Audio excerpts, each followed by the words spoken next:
We have a lot to talk about on this Intersection podcast. I'm Michael Popok, and I don't just mean at the intersection of law and politics. I mean as a nation. We have to have a heart-to-heart with each other about what is happening with this Trump administration, which is spiraling out of control and threatening to take us along with it. And what we're going to do as the non-MAGA part of the country, the larger part of the country, in order to save our constitutional republic. We've got Supreme Court hearings, including tomorrow.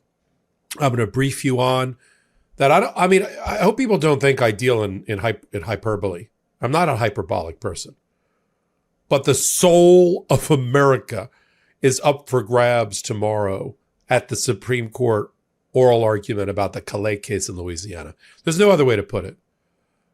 Whether black and brown people are going to be in Congress or not, whether we're going to have representative democracy or not, is all on the line with a hearing, an oral argument tomorrow and an eventual ruling by the Supreme Court. And I'm going to tell you what is at stake.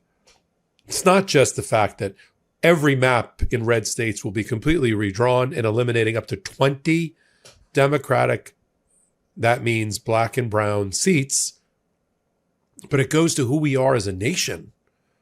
The Voting Rights Act is the crown jewel of the civil rights movement, and legislation passed under the Johnson administration, led by leaders, the likes of which we haven't seen since, like Martin Luther King Jr.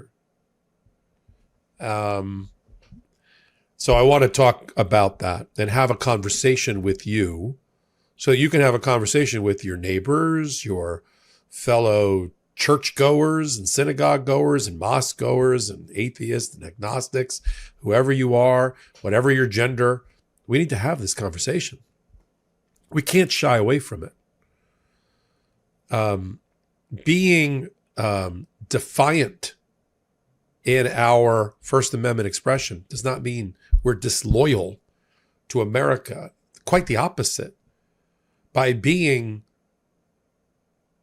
somebody who defends not only your own personal right to express yourselves, to peaceably assemble, to associate with those who you want to associate with, to hear in the marketplace of ideas the things that you may not even want to hear, not just for yourself, but for your neighbor, is being patriotic. It is what America is about. We can't let Donald Trump take the beating heart of what it means to be an American and rip it out and show it to us on an hourly or daily basis.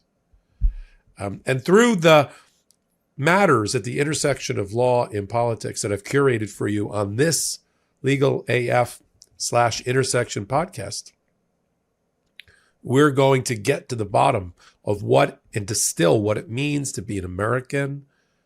And you'll test your own values. And you'll say, no, that's right. No, that's wrong. Because I don't live in the moral gray area of there's no right and there's no wrong.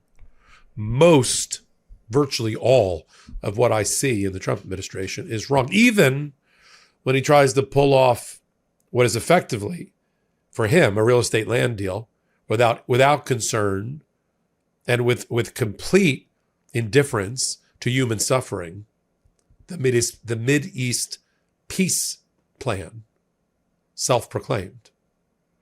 Even there is a depravity, an indifference to human suffering on both sides of that line. People are like, oh, Donald Trump was able to cut the Gordian knot of the Middle East conflict. Yeah, because he saw it as a real estate play. Who led it? Real estate developer Steve Witkoff, real estate developer Jared Kushner, real estate developer Donald Trump. They don't care about how you rebuild Gaza, the human suffering in Israel, the human suffering in Gaza, the amount of people who died, who were kidnapped in Israel, the amount of people who died and suffered on the other side. They don't care about that. They never will. That's why that shiny gold object that the golem of Donald Trump covets, the Nobel Peace Prize, he'll never get the Nobel Peace Prize because he's a warmonger. He's closer to being indicted as a war criminal by the ICC than he is winning the Nobel Peace Prize. And then you've got, I want to jump in here. I'm going to talk about the James Comey, not just the indictment, but the developments there. It is pulverizing the Department of Justice. The leadership, we're watching, it is imploding. It's becoming a black hole, the Department of Justice. It was already the most corrupt Department of Justice in history. But now there's just a fractious lack of leadership because Donald Trump took seriously that he's the chief legal officer and Pam Bondi is just his lackey. And now we've got a rebellious force within the Department of Justice. Of course, the MAGA splinter off, represented by Ed Martin and his chief acolyte, Lindsey Halligan, against Pam Bondi and Todd Blanche. And new reporting, guess who doesn't like Kash Patel? Pam Bondi and Todd Blanche. And we'll talk about what all of that means and what it means for some new filings that James Comey's going to be making by the 20th of October. Wait till you hear what that's all about. Then I want to update you on Tish James and the new information that's come out that demonstrates that the career prosecutors who wouldn't take this case and said there was no case were right about who's living in that house in Virginia. I feel like I'm doing a horror movie. Who's living in the house? The call's coming from inside. And why is she staring down the barrel of a 30-year prison sentence? Because she let a couple of family members stay in a house that she told the bank was going to be her second home. What is happening here? But there's some developments there that involves Lindsey Halligan and Ed Martin all over again.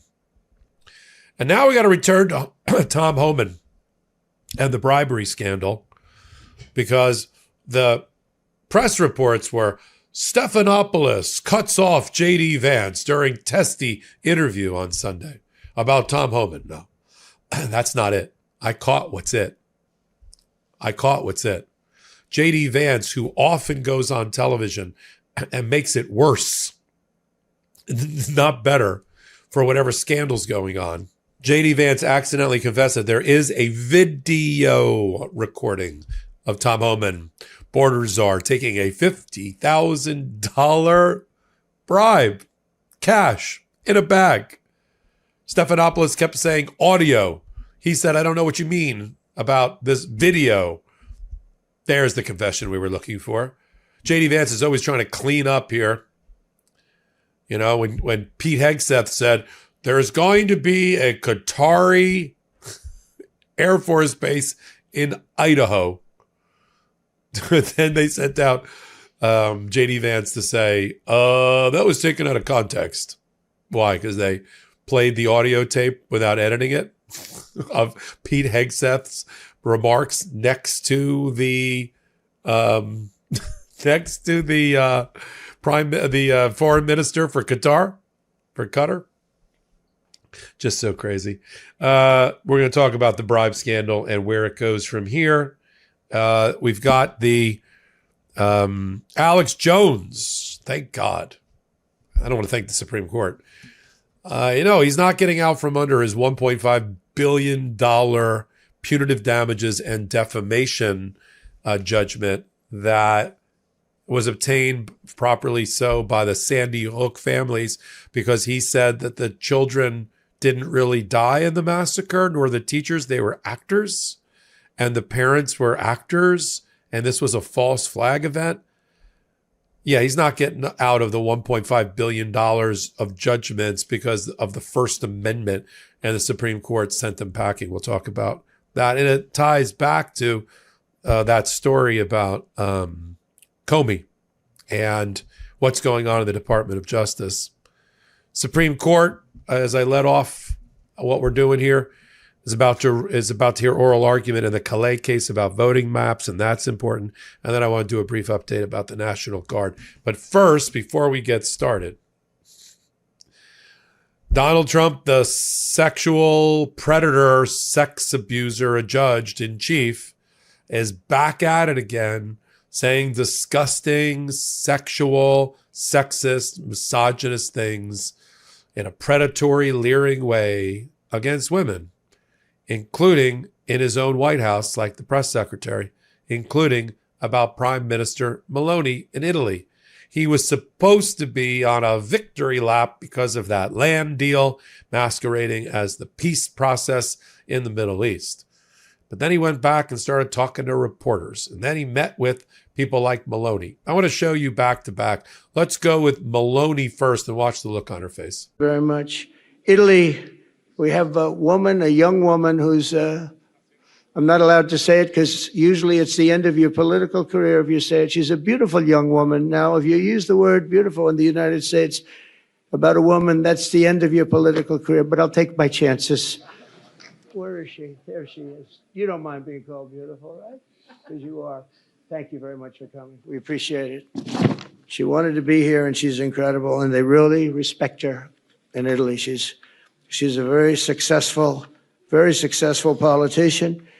I know, he uses that phrase all the time. I know it'll end my career. It could end anybody else's career, but I'm going to say it. You're a beautiful, beautiful woman. He's so disgusting. Like, he goes to meet with the royal family, and we've already seen the clips with Donald Trump greeting Princess Kate, who's like a national, international icon. You are so beautiful. I mean, I can read lips on the clip. Ugh. Oh my God, yuck. Yuck. Especially when everybody he meets knows he's been adjudged a sex abuser, 9-0 by a federal court in New York. A federal judge, he said he was a technical rapist because of his sexual abuse against E. Jean Carroll, who's still holding $100 million of judgments that says she was right and he was wrong.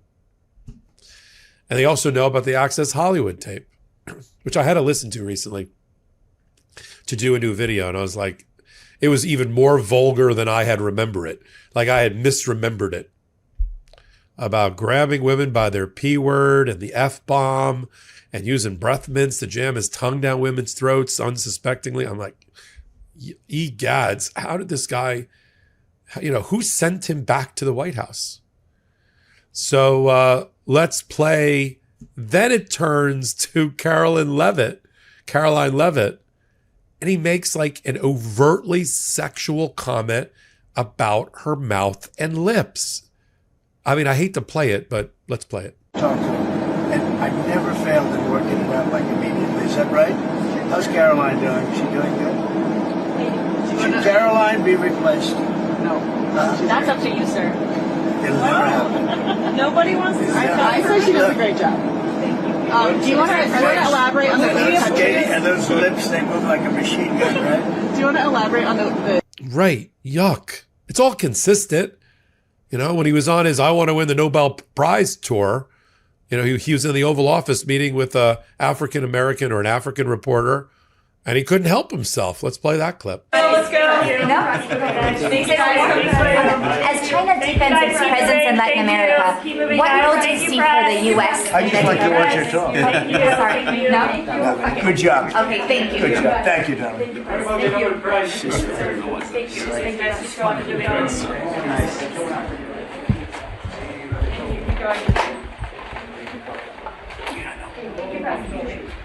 Yuck. This is the conversation we have to have with each other. We can't ignore it. We can't look away. We can't say that's just Trump being Trump. And the fact that MAGA and the Christian right defend him needs to be called out. They all go and shake a tambourine at Charlie Kirk's memorial. They all go, a couple 100,000 people pack into a stadium about Christian values. What is Christian, Judeo-Christian, Judeo-Muslim, Islam Christian? What is about anything that I just played here or talked about so far? None of it is. None of it is. So let me jump into, as long as we're here together, thank you. And thank you for being here with me. We're about 4 months into this show. Regularly doing 200,000-300,000 on the video, tens of thousands more on the audio.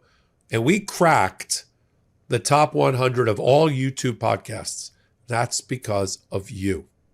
I mean, news, sports, who's your daddy?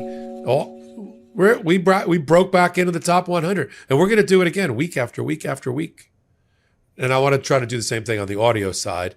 and get more reviews on the audio side, just put in the intersection, leave a 5-star review and comments, which I read, and it does help improve what we do here in addition. Let me turn to James Comey. James Comey shocked the world. No, I'm kidding. James Comey has had a series of wins in front of the judge in this case, Judge Namakoff in the Eastern District of Virginia. First of all, he got the trial date that he wanted, first week in January of 2026. He got all the orders from the judge because since the arraignment, the Trump administration, DOJ, has filed all these motions to slow down having to turn over documents to the Comey side. Oh, we need more time. We need more time. Judge says no more time. Turn them all. He ordered today, turn all the documents over. We call it Brady material, all the witness statements, all the memos from the career prosecutors that said there's no case, turn it all over to the defense. All this, the witness statements that you took of people who undermined the case, turn it over.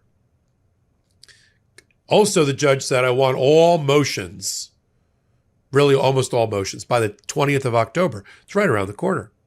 So we get today a notice of an intention to file a motion. Why? Well, first, Comey announced, as he did in court through his lawyers, Pat Fitzgerald, that they're going to be filing a motion to disqualify and have declared Lindsey Halligan is illegally appointed as the U.S. Attorney for the Eastern District of Virginia. We knew that was coming. Why? Because she was appointed by a statute that only allows one interim U.S. attorney to be appointed by a attorney general. And then after that, the district court judges of that district get to pick it. It says in the statute. Sam Alito on the Supreme Court, when he was writing in the White House for the Reagan administration as an assistant Office of Legal Counsel person, wrote exactly that. It's a one use.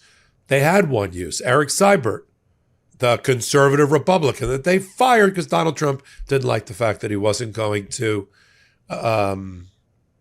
indict Letitia James or James Comey. So she doesn't get another pick named Lindsey Halligan or anybody else. The judges of the district do. So the reason they filed today a preview of that motion is because since, if they're right, the entity that picks the next U.S. attorney for the Eastern District of Virginia are the judges of the Eastern District, they smartly have said, you got to send this off to another judge outside of the Eastern District of Virginia, like another district in Virginia or maybe North Carolina, to hear the motion. Very similar to what happened to Alina Habba when they filed a motion in New Jersey, which implicated the fact that all of New Jersey's district judges rejected Alina Habba. It got sent to Middle District of Pennsylvania. So here's the process, which is what they're telling Judge Namakoff to start. A motion that sort of implicates the entirety of the bench gets sent to the chief judge of the appellate court where that district is located. For the Eastern District of Virginia, that's the Fourth Circuit Court of Appeals. Judge Diaz, Chief Judge Diaz, he decides he just has to send it outside of the Eastern District of Virginia. Like I think there's a Northern District of Virginia he could do there, like North Carolina, which is in the Fourth Circuit. And so it gives the judge time to line all that up. And on October 20th, we're going to get several motions by Comey. We're going to get the motion to dismiss for prosecutorial misconduct, vindictive prosecution, and selective prosecution, and other abuse and indictment issues, grand jury issues, procedural issues, typos, spelling errors, Lindsey Halligan screwing up when she made the presentation, and the rest. Now, it turns out, and the reporting and the leaking is getting stronger, that Pam Bondi and Todd Blanche did not agree, at least with Comey being indicted. And the person that looks like he did agree is Ed Martin, who could not get confirmed as the U.S. Attorney for D.C., and instead was given this minister without portfolio position of the head of the weaponization of the Department of Justice working group and pardon lawyer under Pam Bondi, Ed Martin. But Ed Martin, Eagle Ed Martin, is batshit MAGA, and Donald Trump knows it. So it looks like Ed Martin and Lindsey Halligan, that Ed Martin is having Lindsey Halligan report to him, not to Pam Bondi and not to Todd Blanche, and it's pissing off Bondi and Blanche. And then Halligan fired the prosecutor that was handpicked by Bondi to be the Eastern District of Virginia U.S. attorney. At least she was young, but at least she was a prosecutor, to be her number 2 in the office. No, she got fired today, Meg Cleary. That's another affront and insubordination to Pam Bondi. This is Donald Trump has created his own organizational chart where Pam Bondi and Todd Blanche are not in charge of Lindsey Halligan and Ed Martin, especially about the indictments of his political rivals. Donald Trump's in charge. It's creating this fractious situation of an implosion within the Department of Justice. We also learned from some New York Times reporting that Pam Bondi and Todd Blanche hate Kash Patel, and they think he's an idiot. Of course, we always knew that. So this whole Comey indictment thing threatens to explode and destroy the Department of Justice and leadership. I'm not sure who survives from all of this. Eagle Ed Martin. And now I think, and looking back on it, that Lindsey Halligan got advice on how to present the case in the Comey indictment to the grand jury and Tish James from former federal prosecutor, Jan 6 denier, election denier, Ed Martin. Makes sense. She'd never been a prosecutor before. So I think that's what we're watching. New York Times is starting to do a little bit of that. There's a battle between Ed Martin and Todd Blanche, which they've reported on, which I'll pick up when I get to the Alex Jones lost today at the Supreme Court segment. There's also an aspect of it about the Blanche-Martin war. I'm glad you're here with us on The Intersection. No joke. We couldn't do it without you. There's so many ways to support what I do. I'm the curator of the Legal AF YouTube channel. So you can come over to Legal AF YouTube and help us get to 1 million. We're going to do it if it kills me before the new year. We're very close. We're going to be passing 900,000 in the next 2 or 3 weeks. Over 300 million views, 10 new videos a day. Legal AF, the YouTube channel. Then we got Legal AF, the Substack, which is a great way to get information, whether you do it orally. We got audio, we got clips, we've got lives that I do twice a day to update everybody. We've got videos and the rest, all on Legal AF Substack, and it's a great way to support what we do. Some people are like, how do we do all this, Popok? How does all this get done? You know, who pays the bills? Things like Legal AF Substack at $7 a month. I promise you, I'll overwhelm you with material. And then, of course, we've got, in addition to Substack, which we're trying to get up, we're about to hit 100,000 subscribers in about 4 or 5 months. And that's important to this ecosystem as well. That makes you a full-blown, card-carrying member of the Legal AF community. And then we've got The Intersection, which has its own audience and its own hummingbird effect of keeping everything in the Legal AF world doing really, really well. So we stay on the air. You know, we're under attack. First Amendment is under attack. Independent commentary and journalism is under attack, but we're here for you to have this important conversation every day, every hour, and certainly Tuesday nights here on The Intersection. So let's take a break for our sponsors. Delete Me makes it easy, quick, and safe to remove your personal data online at a time when surveillance and data breaches are common enough to make everyone vulnerable. As someone with an active online presence, privacy is really important to me. I've seen how easy it is for my personal information like address, phone number, or even family members' names to end up online. And that can have real-world consequences. Have you ever been a victim of identity theft? I have. Harassment or doxing? If you haven't, you probably know someone who has. That's why I use Delete Me. With Delete Me, you can protect your personal privacy or even the privacy of your business from doxing attacks before sensitive information can be exploited. The New York Times Wirecutter has even named Delete Me their top pick for data removal services. Take control of your data and keep your private life private by signing up for Delete Me. Now at a special discount for our listeners. Get 20% off your Delete Me plan when you go to joindeleteme.com/legalaf and use promo code legalaf at checkout. The only way to get 20% off is to go to joindeleteme.com/legalaf and enter code legalaf at checkout. One more time, that's joindeleteme.com/legalaf, code legalaf. The weather, it's heating up, and your nighttime bedroom temperature has a huge impact on your sleep quality. If you wake up too hot or too cold, I highly recommend you check out Miracle Made's bed sheets. Miracle Made sheets are inspired by NASA and use silver-infused fabrics that are temperature regulating so you can sleep at the perfect temperature all night long. Using silver-infused fabrics inspired by NASA, Miracle Made sheets are thermoregulating and designed to keep you at the perfect temperature all night long, no matter the weather, so you get better sleep every night. Miracle sheets are luxuriously comfortable without the high price tag of other luxury brands and feel as nice, if not nicer, than sheets used by some 5-star hotels. Stop sleeping on bacteria. Bacteria can clog your pores, causing breakouts and acne. Sleep clean with Miracle. Upgrade your sleep as the weather heats up. Go to trymiracle.com/legalaf to try Miracle Made sheets today. And whether you're buying them for yourself or as a gift for a loved one, if you order today, you can save over 40%. And if you use our promo LegalAF at checkout, you'll get a free 3-piece towel set and save an extra 20%. Miracle is so confident in their product, it's backed with a 30-day money-back guarantee. So if you aren't 100% satisfied, you'll get a full refund. Upgrade your sleep with Miracle Made. Go to trymiracle.com/legalaf and use the code LegalAF to claim your free 3-piece towel set and save over 40% off.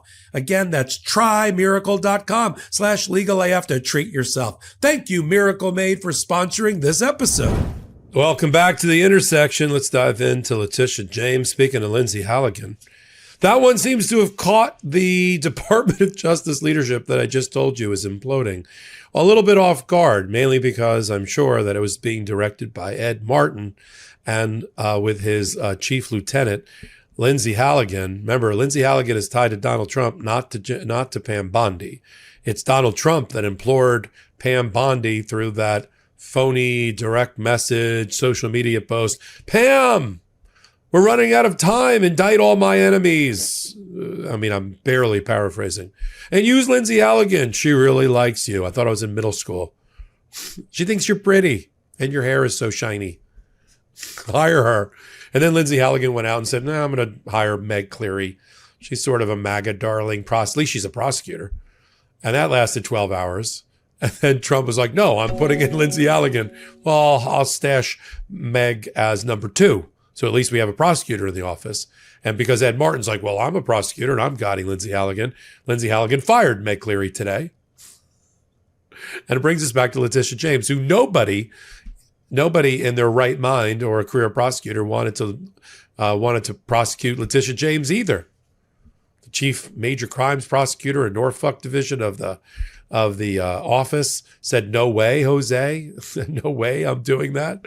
And let it be known that she wasn't going to do it. And then 72 hours, they indicted her. Caught the Department of Justice by surprise. There's actually an associate deputy attorney general that's responsible for all 93 U.S. attorneys. He had no idea this indictment was coming on Thursday.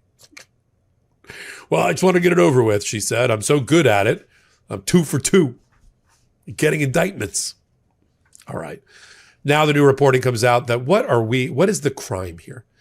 Tish James owns multiple homes. One of them is in Brooklyn, New York, by the way, not New Jersey. One of several typos that Lindsey Halligan is responsible for. Like she doesn't know how to spell the word principal properly, like bedrock principal she spelled wrong in her press release. She spelled the name of the city that the defendant lives in wrong. And those little things are like the cockroach theory, right? You don't just have, you see a cockroach in your kitchen, unfortunately, you don't just have one cockroach. You have 50 cockroaches. You only see them one at a time. And when you see an error like that in a filing, judges, adversaries like me, you look at it and you go, what else is wrong in here? The facts, the law, the case law they're using, what else is wrong? And so I think that's going to be one of several problems that lawyers that are really, really good, like Abby Lowell and Pat Fitzgerald, are going to use against Lindsey Halligan in the Letitia James case. Turns out that Letitia owns a second home, okay, that she told the bank she was borrowing money from, some low sum of money, like she borrowed $105,000 to buy a $118,000 house. She told them it's a second home. It's obviously a second home. She lives in New York. She's the New York Attorney General. And they said, okay, sign this rider that says you won't rent it out. Okay. She had a niece with power of attorney do the closing documents. Maybe that piece of paper slipped in there. Maybe it didn't. What's the new? She has a second home. Oh, she has people living there. Yeah, they're her family.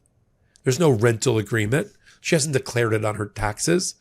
I let my family stay in the house here. I got a mother-in-law visiting from overseas for the last 7 weeks. I'm not renting out the house. Okay. So there's many, many problems with the prosecution, but it also points up that there's a major battle in the leadership structure of the Department of Justice, one that Donald Trump doesn't care about, or he actually likes, when all of these people are kept on eggshells. I mean, he sees Letitia James and Todd Blanche and the rest of them as just fungible. They're interchangeable. They're like, they have no more meaning to him as a client than one of his Diet Cokes. That's really the case. And now we got a new fight that's come out have you been following the Tom Homan bribery scandal? The Republicans in MAGA don't want you to, but we are. So Tom Homan is now the border czar. You know, he's the guy that goes on television crushing families and their souls and delighting in it. You know, he's the kind of guy that you would see laughing hysterically at a fire at an orphanage. You know, that kind of guy. So Tom Homan, who gets put in charge of the border czar position, it's well known that Trump, if he gets back into power, he was going to put Tom Homan in as border czar. So there was an FBI sting operation because a target of their other public integrity investigation said Tom Homan was dirty. So the FBI went in with a bag of cash. It was no more complicated than that, everybody. It was $50,000 shoved into a restaurant takeout bag. That's it. It's not, well, there was a Swiss bank account and then it went to Grenada and then came back up through pesos and it went out as ruble. Like, no, it was a paper bag of U.S. cash. You're in my U.S. cash. Taxpayer dollars masquerading as a bribe. And it already leaked out from the FBI operatives, who I'm sure have all been fired, because this happened in the Biden administration. There's audio and video. There's audio and video of the surveillance. Of course there is. How would you do the surveillance if there wasn't? So somewhere, I don't know if it was the salt shaker or the menu holder or an eye in the sky, there was a camera. And we've been trying to get that video ever since the story broke. I think MSNBC broke it. And they've been denying it. Now, you hear variations on a theme. J.D. Vance over the weekend said, well, I'm sure he's taken $50,000 before. I don't really know which $50,000 you're talking about. It's almost like, you'll hear the clip in a minute. It's almost like J.D. Vance was saying, there's so many bags of cash that Tom Homan has taken in his career, I can't keep track. So he's made a lot of money in his life. I'm sure he's made $50,000. No, follow JD. Stay with the continuity of the story. A certain bag of cash in a kava bag pushed across the table by two people he thought were contractors. But he had no power, so he never could. And it's been investigated. But here's where JD Vance effed up. Because for whatever reason on the George Stephanopoulos show, or whatever that's called on ABC News, he had JD Vance on. JD Vance, who loves attacking ABC News as having no viewers and George Stephanopoulos is having no viewers, yet JD Vance is on the show. So you do the math. And after a series of questions about the Middle East issues and all of this, it turned back to Tom Homan because the questions had never been answered. Certainly, Pam Bondi during her confirmation hearing made it worse. In fact, let's play Pam Bondi first when she's asked, where is the bribe video audio surveillance tape? Play the clip. You've mentioned that, you can't discuss pending litigation. And I think the committee by and large accepted that answer. But I did notice that you spoke at great length about pending litigation, specifically with respect to the questions Senator Cruz asked you about the sentencing of the Kavanaugh defendant. That's pending, right? He was sentenced to 8 years. I understand that, but that's on appeal, right? We will be appealing. Right, so that makes it pending litigation. So you made an exception with respect to the Cruz questions. Hold on. No, but you didn't answer any of the questions that you said were pending in litigation from any of my colleagues. Those were facts that came out at the sentencing hearing. You're welcome to see the transcript of the sentencing hearing I understand with all the that. gruesome details of what they threatened to do to Justice Kavanaugh and other justices. I condemn what that person did. That was the sentencing. But the point here is that that's pending litigation. You indicated you're going to be appealing. It's your right to do that. And you would not, you use that justification to not answer many other questions. Justification? You're an attorney, Senator. Okay. You realize that. I do want to go back to Homan. You know, there's a tape, right, with Mr. Homan?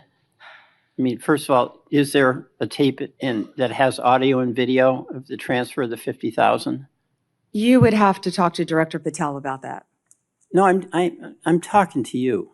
I don't know the answer, Senator. Yeah, you do know the answer to that. Don't call me a liar. I didn't call you a liar. You just said I know the answer. I said I don't know the answer. Well, you have to talk to Director Patel. What I said is that investigation was closed.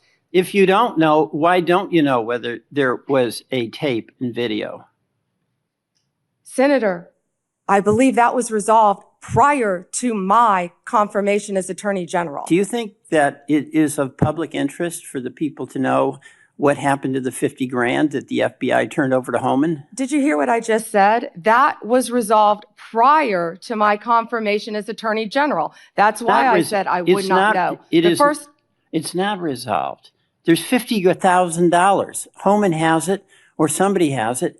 Do you have no interest in knowing where it is? You're not going to sit here and slander Tom Homan. The FBI and Deputy Director Blanche said there was nothing. I'm not slamming Tom Homan. He got the $50,000. Tom Homan is doing, how do you know that? Tom Homan is doing a great job, as our borders are, keeping your border state safe. You're a border state. Thank you, Senator Welch. We're going to Madam President, could I have 1 minute? Not right now. At the end, On a if you wait, we'll point talk of about personal it. privilege? Not right now. How dare! That's where I go into my high dungeon voice, which usually ends up being a Warner Brothers cartoon. I do declare, you're calling me a liar. I'm just waiting for somebody to come in with a fan and a mint julep while she's, yes, sit down, Pam. You're being called a liar. I don't know. You'll have to ask Kash Patel, FBI director, who she hates. FBI, did you not ask him? They do not know. So then that leads us to, and just so we're kind of, for our own continuity's sake, Democracy Forward, led by Skye Perryman, which has a beautiful, amazing playlist on Legal AF YouTube channel. I interview her about once a week on her new cases. They're in court right now, federal court, to get that video and audio. I mean, the Democrats are trying to do it too in the Senate, but in the House, but she's going to do it with that lawsuit.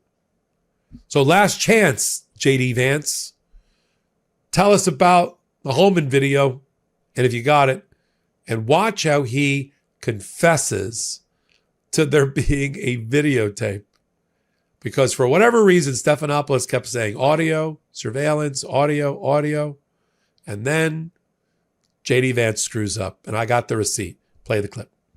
George, I saw media reports that Tom Homan accepted a bribe. There's no evidence of that. And here's, George, why fewer and fewer people watch your program and why you're losing credibility. Because you're talking for now 5 minutes with the Vice President of the United States about this story regarding Tom Homan, a story that I've read about, but I don't even know the video that you're talking about. Meanwhile, low-income women can't get food because the Democrats and Chuck Schumer have shut down the government. Right now, we're trying to figure out how to pay our troops because Chuck Schumer has shut down the government. You're focused on a bogus story. You're insinuating criminal wrongdoing against a guy who has done nothing wrong instead of focusing on the fact that our country is struggling because our government's shut down. Let's talk about the real issues, George. I think the American people would benefit much more from that than from you going down some weird left-wing rabbit hole where the facts clearly show that Tom Homan didn't engage in any criminal wrongdoing.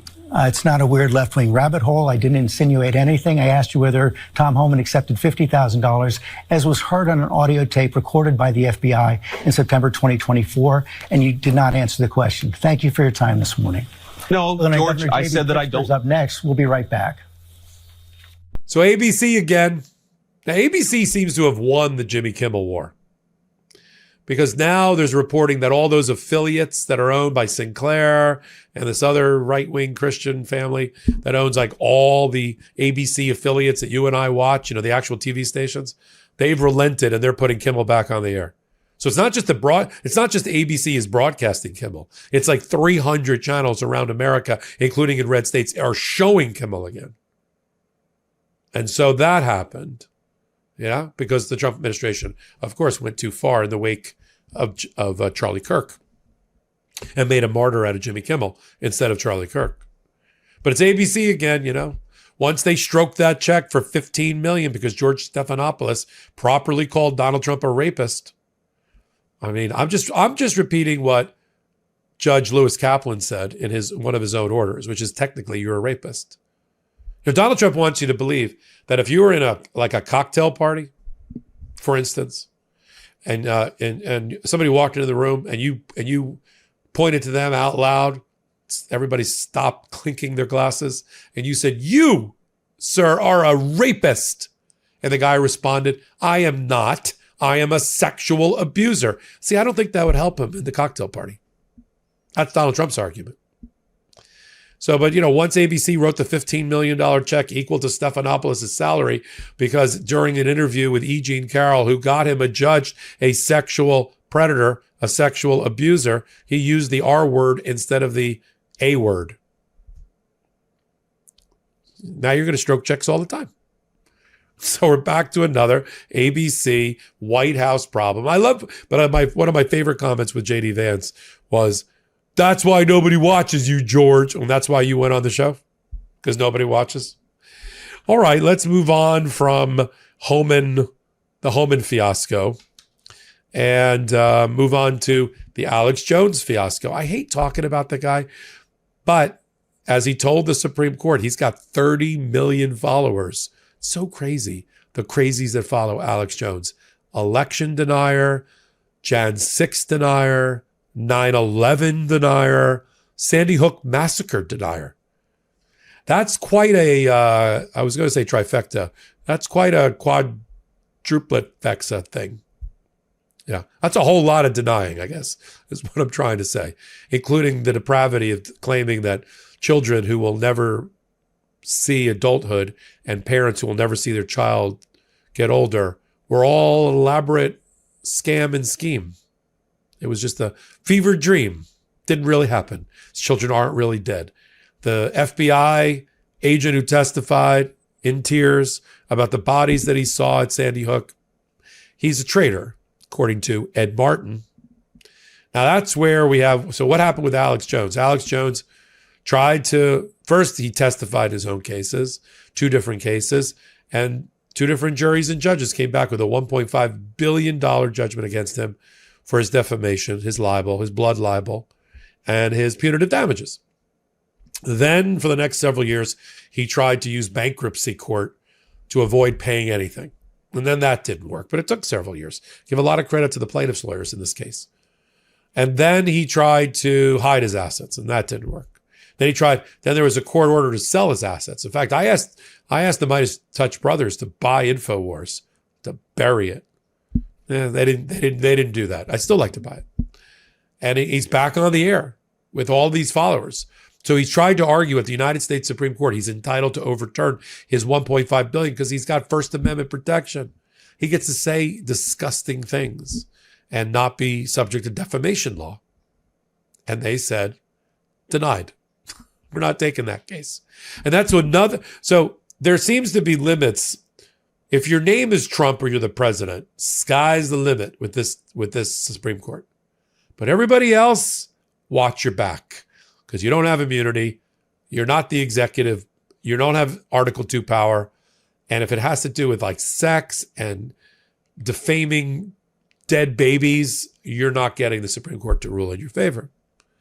And so we've got the ruling now. Now, just to show you, he was begging at the end, which he should.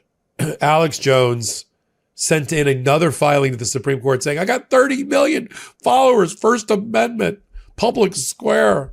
No, you don't get to say disgusting, depraved things that make people feel bad and give them mental distress and intentional infliction of emotional distress and get away with it. You can do it, but you got to write a check. Now, how are we going to collect the $1.5 billion from Alex Jones? I don't know. Garnish his wages forever? They'll get several $1 million from him. I saw at one point he had I think his estate, his bankruptcy estate, and his value of, I think it was like $10 or $20 million. Whatever. It's 10 or $20 million he doesn't need to have. Now that the appeal is over, his lawyers will go after it and fight hard. And as the White House continues to protect people like Alex Jones. I mean, Ed Martin, the guy I've been talking about all night, Eagle Ed, he wrote a letter on his own on Department of Justice letterhead excoriating the FBI agent for testifying under oath about what he saw. And Todd Blanche found out about it and blasted Ed Martin and said, why are you sullying the White House's reputation over a fringe podcaster? Rescind the letter. And allegedly he did. But it was the beginning of the end of the relationship between Todd Blanche and Ed Martin. And the problem for Todd Blanche is Trump loves Ed Martin. And that is a major problem. So we'll continue to follow that story and where that leads. Well, we're in the home stretch of that conversation that we need to have. We call the intersection. I want to update you on tomorrow's very important voting rights case. I mean, our constitutional representative democracy is on the line. This is an attack, full frontal attack by MAGA on black and black voters and their attempt to make every congressional district that they can white in America. And the Voting Rights Act is up for grabs, whether it's going to even survive. Section 1 already being ripped up and torn out of the Voting Rights Act in prior case law. Now Voting Rights Section 2, which is the crown jewel of the Voting Rights Act, passed by Lyndon Johnson at the urging of Martin Luther King Jr. I mean, these are like totemic things I'm talking about here. That these are the touchstones of our democracy. Look at the names I'm talking about. The leaders of the civil rights movement, the president that brought us the Great Society. And we're talking about having 6 people, mainly guys, on the Supreme Court rip these things up like it was a circular in your mailbox. I'm talking about the Constitution here. We're talking about what it means to be an American and what our participatory democracy and representative form of government and the American experiment mean. That's what's up for grabs. And I'm worried. We have it up live on Substack and on Legal AF YouTube tomorrow at 10 a.m. Eastern Time. I'm worried about this oral argument. In 2023, in an Alabama case called Shelby, John Roberts joined with Kavanaugh, with the 3 remaining moderates on the bench, and they formed a bloc to approve a voting map in Alabama that created one more predominantly black district. That's all we're talking about. Louisiana, it's even more pathetic. The 12 white plaintiffs are challenging a map where in a state that has over a third black people, U.S. citizens, challenging a map because it made one more district. And not one more district to like even it out. Not one more district to equal 33 1/3% of the state. One more district to give 2 out of 7. 2 out of a total of 7. I haven't done math in a while like that, but we're talking about 28% in a state where that's still under the amount. Before, it was 1 out of 7.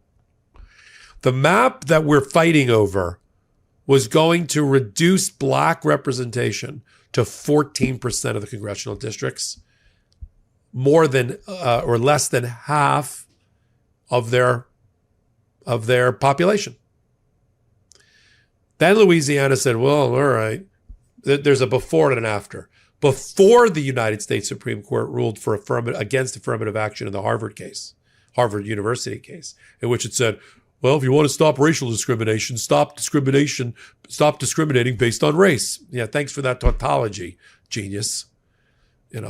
Because to the most of the Supreme Court, we should now be colorblind. Congratulate yourselves, everybody. We did it. No more racism in America. Everybody is equally in private schools, in eating clubs, and fraternities and sororities at Ivy League schools. Everybody has the same opportunities in America. You don't need a helping hand to help you up. There is no racism. There's no anti-Semitism. It's all just one big, happy American family. Is that right? We're in a post-racism world, a proto-racism world after Barack Obama. Or are there people in America that still need a helping hand, that aren't in the right neighborhoods, clubs, memberships, organizations to give themselves the Nepo baby help that others get? They don't have the black and brown people in America don't have the luxury of failing up, or the gentleman's C, what they used to call it in college. But ever since that decision, before and after, all MAGA heard was, wait, anytime you use race in any type of selection process, that's going to be automatically violative of the 14th Amendment and equal protection. Let's go after all the DEI programs. Let's go after all of the woke programs. Let's get all white people back into medical school and colleges. Let's get rid of black Congress people. Now, Congress is primarily white anyway. Even in this country, doesn't have the representation to match the demographics numbers. And so the big argument tomorrow is what has changed since 2023 to now that would make Roberts and Kavanaugh abandon the other 3, Ketanji Brown Jackson, Sotomayor, and Kagan, and side with MAGA against this map. How is this map different than the Alabama map, which added an extra district? And that's what we're going to get to the bottom of. The ones that want to kill the map and kill representation are saying it dilutes, you're using race to set a map. See, when they rewrote the map to benefit MAGA Mike Johnson, the Speaker of the House in Louisiana, they strengthened his district. They found a way to make what's called a minority-majority district. One more black person got voted in from Louisiana. But that was based on race. That diluted my rights as white people in Louisiana. If MAGA gets this win and gets Kavanaugh, who already commented in 2023 that he doesn't see that the Voting Rights Act Section 2 lives on ad infinitum, there has to be an ending, a sundown to it. If this 2025 is the year and that map goes down, then at the next census, the majority of state houses, which are controlled by Republicans, are going to redistrict all the maps and make them all white. That's why I said, I don't deal in hyperbole. This is what's going to happen. Join me today for the 10 a.m. Eastern time. It's up here on Legal AF. Go to the live tab. You'll find it there. I'll be in the chat. Come over to Substack. We're running it there as well. And I'll answer questions. And I'll come back on with a Substack live and answer your questions. It's that important. A case that's getting to the Supreme Court pretty rapidly, it's not there yet, but it's getting there, is the Illinois and Oregon National Guard cases. As Donald Trump decided to, just do a full frontal assault on democracy, use the awesome power of the presidency and its military prowess and military power to crush dissent in America, primarily in blue states and blue cities. by sending in National Guard, spending billions of dollars of your and my money to have them pick up litter and stand in front of federal buildings. Better, you could spend half that amount of money and give it to local law enforcement to improve local policing. That would have been a lot better. Just wouldn't have been as showy and as militaristic and a muscle flex the way Donald Trump wanted. So we have federal trial judges know what to do.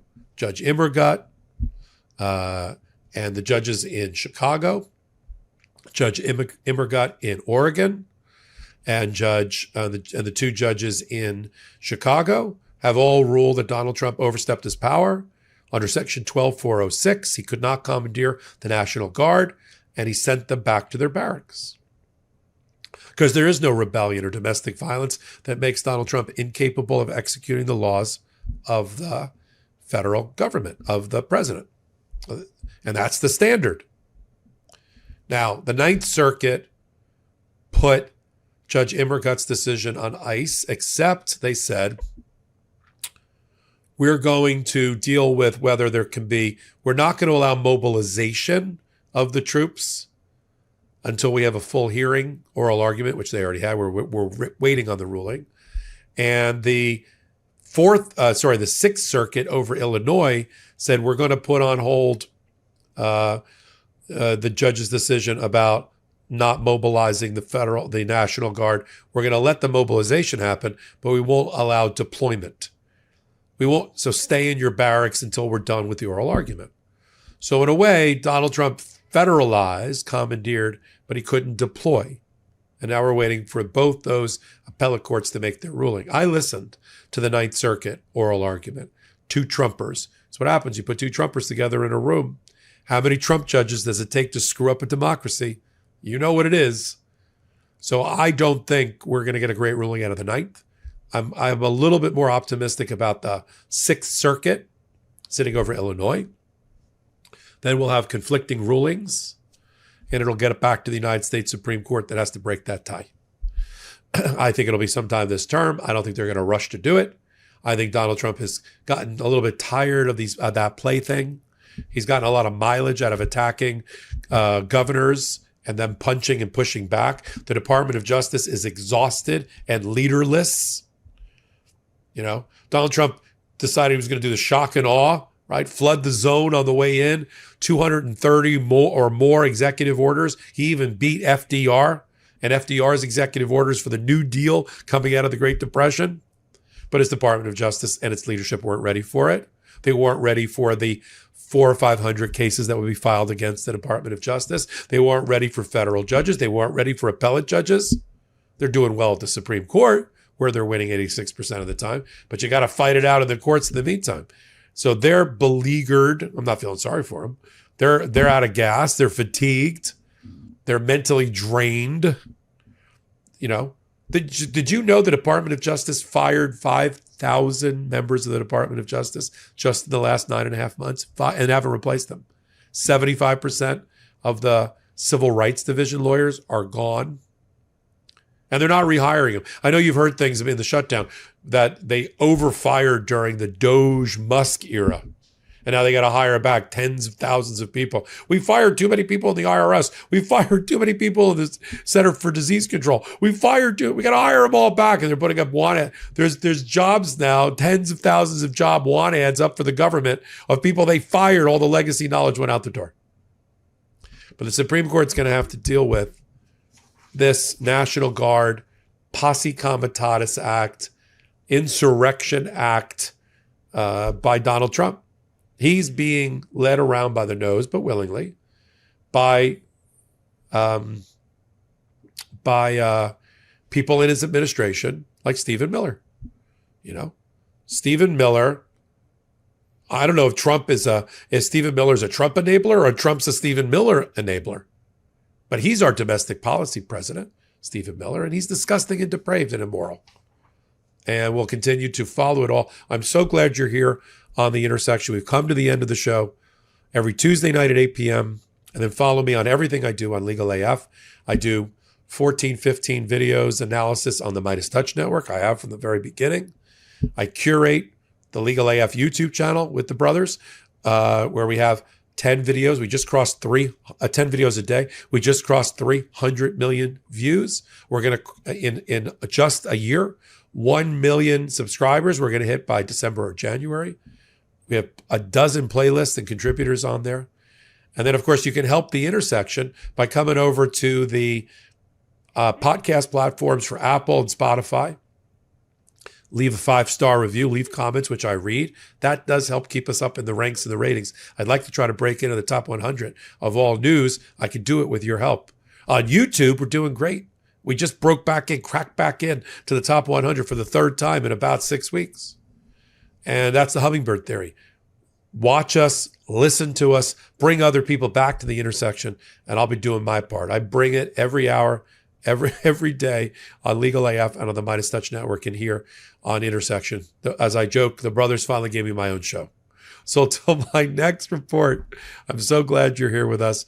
Legal AF YouTube channel, subscribe there.